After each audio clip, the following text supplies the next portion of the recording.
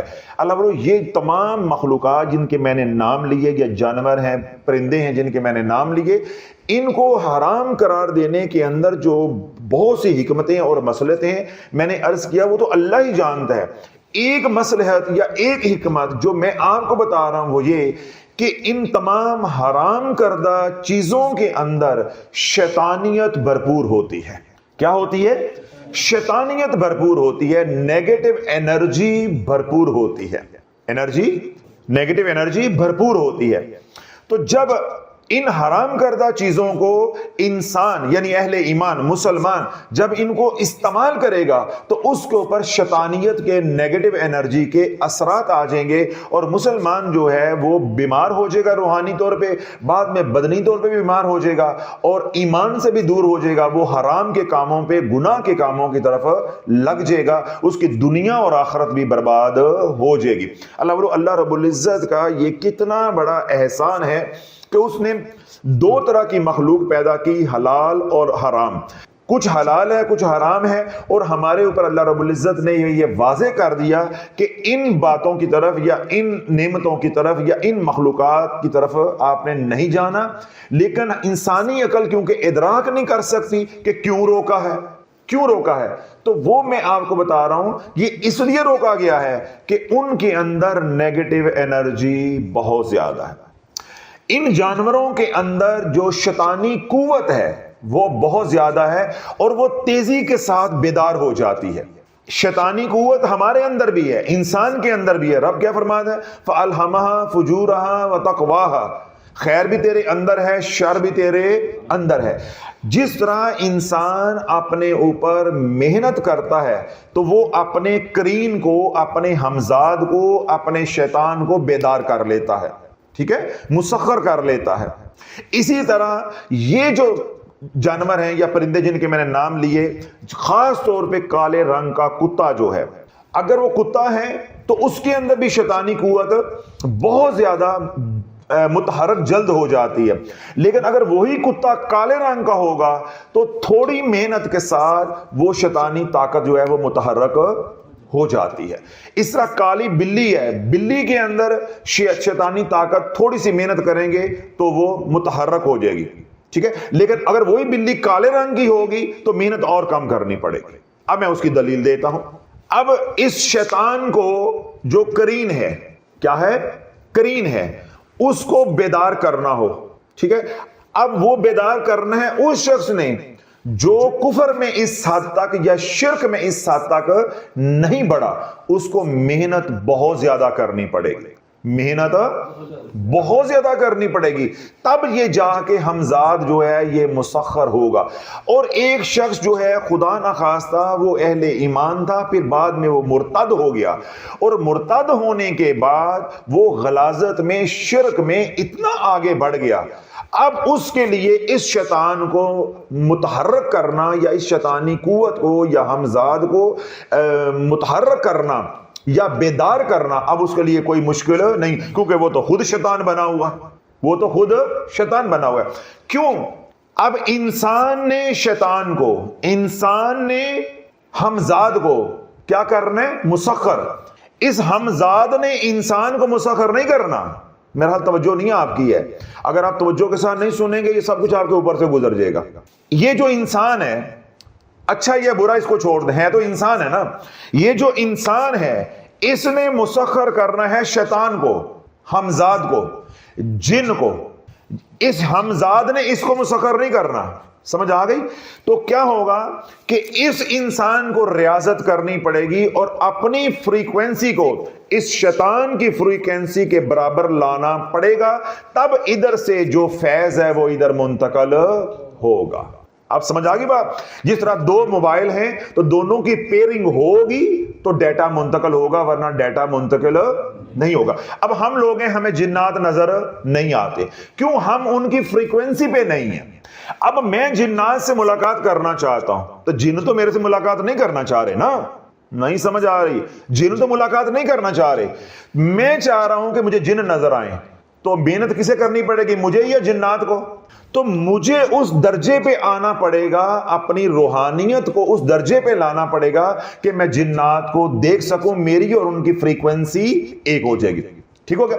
جس بندے کے اوپر جنات چمٹ جاتے ہیں، مرد ہیں یا عورتیں، وہ کچھ چلا کرتے ہیں، انہیں جن نظر آتے ہیں، انہیں جن نظر آتے ہیں۔ اس معاملے میں کیا ہوا کہ بندہ جن کو نہیں دیکھنا چاہ رہا تھا، جنات خود بندے کو دکھانا چاہ رہے تھے، تو انہوں نے اپنی فریکوینسی جو ہے وہ بندے کے حساب سے سیٹ کی ہے۔ تو یہ تو جو طالب ہے، یہ سارا انحصار اس طالب کے اوپر ہے۔ اگر میں جنات کو دیکھنا چاہتا ہوں تو ریاضت مجھے کرنی پڑے گی، اور اگر جنات مجھے اپنا آپ دکھانا چاہتے ہیں، مجھے اپنا آپ دکھانا چاہتے ہیں، حجابات ہٹانا چاہتے ہیں، تو پاپڑ انہیں بیلنے پڑیں گے، مجھے تو ان کی حاجت ہی نہیں ہے، مجھے تو ان کی ضرورت نہیں ہے۔ اس لیے وہ تمام حضرات جن کے اوپر اسیب ہوتا ہے یا جناتی مریض ہوتے ہیں، انہوں نے کوئی مجاہدہ، ریاضت، چلا کشی وغیرہ یہ نہیں کی ہوتی، مگر ان کو جنات نظر آتے ہیں۔ اب ان میں کیا ہوتا ہے، جو کچھ بھی کرتے ہیں وہ جنات کرتے ہیں، ٹھیک ہے؟ تو جو عامل ہوتا ہے وہ تو انسان ہوتا ہے، تو جب عامل ہے اس نے اب جنات مسلمانوں کو دیکھنا ہے یا جنات مشرکین کو دیکھنا ہے، تو اس کو ریاضت کر کے ناری یا نوری اپنی فریکوینسی جنات کے برابر کرنی پڑے گی، پھر وہ جنات اس کو نظر آئیں گے۔ اب لوگوں، جو بندہ کافر ہے، مشرک ہے، اور پرلے درجے کا گناہگار، بدکار، سیاکار انسان ہے، ٹھیک ہے، ظلمت سے بھرا پڑا ہے، اس کے لیے اس ہمزاد کو مسخر کرنا بہت آسان ہوگا، کیونکہ وہ پہلے ہی جو ہے وہ گندگی کا ڈھیر ہے، اس کے اوپر اللہ کی لعنت پہلے سارا دن برس رہی ہے، تو اس کی فریکوینسی تھوڑی سی محنت کر کے آپس میں میچ ہو جائے گی، اور وہ دونوں آپس میں کیا آ جائیں گے؟ رابطے میں آ جائیں گے۔ ٹھیک ہو گیا؟ رابطے میں آ جائیں گے۔ ایک آدمی مشرک ہے، کافر ہے، لیکن اس درجے کا کافر اور مشرک نہیں ہے، گستاخ نہیں ہے، تو اس کو ریاضت اتنی زیادہ کرنی پڑے۔ سمجھ آ گئی؟ اسی طرح آپ کسی ایک ایسے شیطان کو مسخر کرنا چاہتے ہیں، ایسے جن کو مسخر کرنا چاہتے ہیں جو اس درجے کا مشرک نہیں ہے، یا اس درجے کا اس کے اندر ظلمت نہیں ہے، اس درجے کی اندھیرا نہیں ہے، تو وہ بھی آپ کو مسخر کرنا مشکل ہو جائے گا، یا آپ کو اس کے ساتھ اپنی فریکوینسی جو ہے وہ اس درجے کی لے کر آنا مشکل ہو جائے گی، کیونکہ جب تک دونوں کا درجہ آپس میں ایک نہیں ہوگا، آپ کا اس کے ساتھ رابطہ نہیں ہو سکتا۔ تو اللہ جو کوا ہے، گدھ ہے، سانپ ہے، بچھو ہے، بلی ہے یا کتا ہے، یہ تمام کیا ہے؟ مخلوقات اہل ایمان کے اوپر ممنوع ہیں۔ تو ممنوع اس لیے ہیں کہ اللہ رب العزت نے ان کے اندر جو شیطانی قوت رکھی ہے، وہ اگر تھوڑی سی محنت کی جائے تو وہ متحرک ہو جاتی ہے، تھوڑی سی محنت کی جائے تو وہ متحرک ہو جاتی ہے۔ اب یہی مخلوقات اگر کالے رنگ کی ہوں گی، ذرا توجہ رکھیے گا، کس رنگ کی ہوں گی؟ کالے رنگ کی ہوں گی، تو باہر کی نیگیٹو طاقتوں کو یعنی شیاطین کو جب آپ دعوت دیں گے کہ اس بت کے اندر آؤ، تو یہ کالا رنگ ان کو پسندیدہ ہے، یہ ماحول ان کو پسندیدہ ہے، تو یہ بت جو ہے یہ ان کا کیا ہے؟ آئیڈیل ہے۔ تو فوراً شیطانی طاقتیں، وہ نیگیٹو انرجیز ان کالے رنگ کے جانوروں یا پرندوں کے اندر حلول کر جائیں گے اور آپ کے ساتھ رابطے میں آ جائیں گے۔ اس لیے کالی دنیا کے اندر کتے کا استعمال ہوتا ہے، بلی کا استعمال ہوتا ہے، سانپ کا استعمال ہوتا ہے، بچھو کا استعمال ہوتا ہے، الو کا استعمال ہوتا ہے، گدھے کا استعمال ہوتا ہے، یعنی جو جادوگر جہاں پہ جادو کر رہا ہے یا سیکھ رہا ہے، اس کو ماحول کے حساب سے جو چیز دستیاب ہوتی ہے وہ اس سے نفع اٹھاتا ہے۔ اور عام طور پہ جو سب سے زیادہ نفع اٹھایا جاتا ہے کالی دنیا کے اندر وہ ہے کالی بلی اور کالا کتا، کیونکہ یہ دو ایسے جانور ہیں کہ جن کو اپنے پاس اگر رکھا ہو تو آس پاس کے ماحول کو بھنک نہیں پڑتی کہ یہ کیا کر رہا ہے، کیوں کالی دنیا نے اپنے کالے کرتوت بھی چھپانے ہیں، ٹھیک ہے۔ اگر وہ سانپ کے اوپر عمل کریں یا بچھو کے اوپر عمل کریں تو انہیں اپنا بھی ڈر ہوتا ہے کہ کہیں یہ ہمیں ڈس نہ لیں، ہمیں نقصان نہ پہنچا دے۔ اس لیے جو عاملین حضرات ہیں جب انہوں نے پڑھائی کرنی ہوتی ہے تو سانپ کی آنکھوں میں آنکھیں ڈالنی ضروری ہوتی ہیں، بچھو کی آنکھوں میں آنکھیں ڈالنی ضروری ہوتی ہیں۔ اگر الو ہوگا تو اس کو اپنے سامنے رکھ کے اس کی آنکھوں میں آنکھیں ڈال کے پھر منتر جو ہے وہ مطلوبہ تعداد میں پڑھا جائے گا، جتنے دن پڑھنا ہے وہ پڑھا جائے گا۔ جس طرح اولیاء اللہ جب اپنے متعلقین کو توجہ دیتے ہیں تو کیا ہے وہ ان کی آنکھوں میں آنکھیں ڈالتے ہیں، تو جو ان کے سینے میں فیض ہوتا ہے وہ ادھر منتقل ہو جاتا ہے۔ اسی طرح جب جادوگر بیٹھے گا تو جس بت کے اندر، کیوں جو شیطان ہے جو جن ہے وہ لطیف ہے، وہ کیا ہے لطیف ہے، اسے ایک بت چاہیے، چاہے وہ مٹی کا بت بنائے، چاہے وہ کپڑے کا پتلا بنائے، تو چاہے کوئی زندہ جانور ہو یا کوئی انسان ہو جس کے اندر وہ حاضر ہوگا، جس کے اندر وہ حاضر ہوگا، تو اس کے لیے سب سے زیادہ پسندیدہ جو جانور ہیں وہ کون سے ہیں؟ جو حرام قرار دیے گئے، کیونکہ ان کے اندر شیطانی طاقت یا شیطانیت کا ماحول ہوتا ہے تو شیطان کو وہ ماحول پسند ہوتا ہے۔ پھر ان جانوروں میں سے وہ جانور جو حرام تو ہیں لیکن رنگ کالا ہے تو وہ ان کے لیے مرغوب ہوتے ہیں، یعنی وہ ان کو بہت زیادہ پسند ہوتے ہیں، ان کے اندر فوراً شیطانی طاقتیں حلول کر جاتی ہیں۔ اب آپ یوں سمجھ لو کہ کالی بلی آپ کے گھر میں آ جا رہی ہے یا کالا کتا آپ کا رستہ کاٹ رہا ہے تو سمجھ لو کہ کام پہ گیا ہے، کام پہ گیا۔ حضور علیہ الصلوۃ والسلام جب مدینہ پاک میں تشریف لے کر آئے تو رات کو کتے بھونکتے تھے، تو حضور علیہ الصلوۃ والسلام نے مولا علی کو بلایا اور اپنی کملی جو ہے وہ عطا کی کہ کتوں کو جا کے حکم دو کہ مدینہ چھوڑ دو، مدینہ کے اندر کوئی کتا نظر نہ آئے، جو کالا کتا ہو اسے مار دیا جائے۔ کیوں؟ جو کالا کتا ہے وہ شیطان ہے، اس کے اندر شیطان حلول کرتا ہے۔ ایک تو اس کے اندر خود شیطانیت بہت زیادہ ہے کیونکہ اللہ نے شر اس کے اندر بہت زیادہ رکھا ہے، اور دوسرا کیا ہے کہ اس کے اندر شیطان حلول کرتا ہے۔ تو اگر محض وہ کتا بھی ہے تو تب بھی وہ شیطانیت کی ایک شکل ہے، جہاں وہ ہوگا وہاں نحوست ہوگی، اور اگر اس کے اندر شیطان نے حلول کیا ہوا ہے تو وہ دوہرا نقصان پہنچائے گا، لوگوں کو کاٹے گا بھی اور لوگوں کے اوپر جناتی اثرات بھی مرتب کرے گا۔ تو اس لیے اللہ کے نبی علیہ الصلوۃ والسلام کی کملی لے کر مولا علی جو ہے وہ مدینہ پاک سے باہر گئے، مضافات میں گئے، تو وہاں جا کے آپ نے کتوں کو پیغام دیا کہ حضور علیہ الصلوۃ والسلام کا کملی والے کا حکم ہے کہ مدینہ چھوڑ دو۔ تو آج آپ مدینہ پاک جاتے ہیں، در اقدس پہ حاضری جب آپ کی ہوتی ہے تو مدینہ پاک میں آپ کو بلیاں نظر آئیں گی، آپ کو کتا بھونکتا ہوا یا کتا نظر نہیں آتا۔ یہ حضور علیہ الصلوۃ والسلام کا حکم یا حضور علیہ الصلوۃ والسلام کا راج جو ہے یہ آج بھی الحمدللہ چل رہا ہے، اور قیامت تک یہی ماحول رہے گا کہ مدینہ پاک کی حدود کے اندر کتا داخل نہیں ہو سکتا۔ اس لیے اللہ کے نبی علیہ الصلوۃ والسلام نے ارشاد فرمایا اگر سانپ دیکھو، بالخصوص سانپ اگر کالے رنگ کا ہو، اس کو 3 بار متنبع کرو، اگر وہ 3 بار متنبع کرنے کے باوجود نہیں جاتا تو پھر وہ سانپ ہے اس کو مار دو، اور اگر آپ متنبع کرتے ہیں وہ چلا جاتا ہے تو اس کا مطلب ہے وہ سانپ نہیں ہے، وہ جن ہے، وہ شیطان ہے، اس کے اندر حلول کیا ہوا۔ ٹھیک ہو گیا؟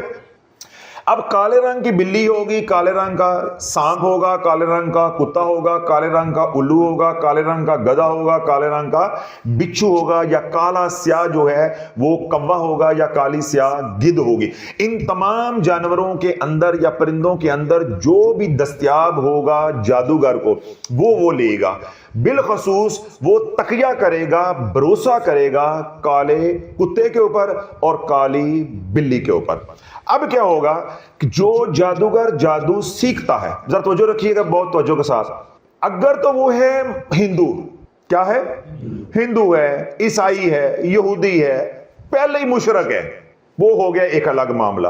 جو بدبخت ہمارے اس خطے میں جادو سیکھتے ہیں ان کے جو کرتوت ہیں میں وہ آپ لوگوں کے سامنے کھول رہا ہوں۔ اللہ بولو جب تک آپ کو ان کی حرکتوں کا علم نہیں ہوگا آپ ان سے بچو گے کیسے، اور جو یہ آپ کے اوپر وار کریں گے ان کا علاج کیسے کرو گے؟ سمجھ آ گئی بات؟ اب جب کوئی بھی جادوگر جادو کی دنیا میں آتا ہے، یعنی جادوگر بنتا ہے کوئی بھی انسان، اس کے لیے مشرک ہونا پہلی شرط ہے۔ مشرک ہونا پہلی شرط ہے۔ جس طرح کوئی شخص یہ کہے کہ میں نے اللہ کا دوست بننا ہے، ولی بننا ہے، تو پہلی شرط کیا ہے؟ ایمان۔ پہلی شرط کیا ہے؟ توحید، ایمان۔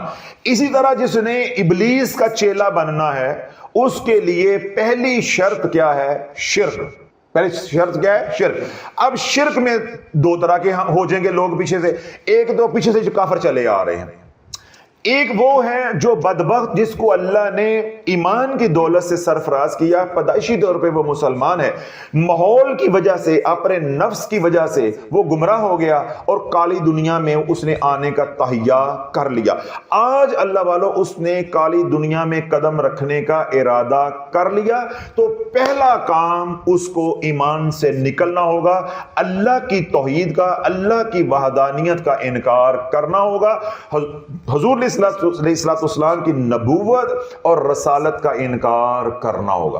پہلا گناہ یا پہلا کام جو کالی دنیا میں آتا ہے اس کو یہ کرنا پڑے گا۔ سمجھ آگے؟ اگلا کام کیا ہوگا؟ اگلا کام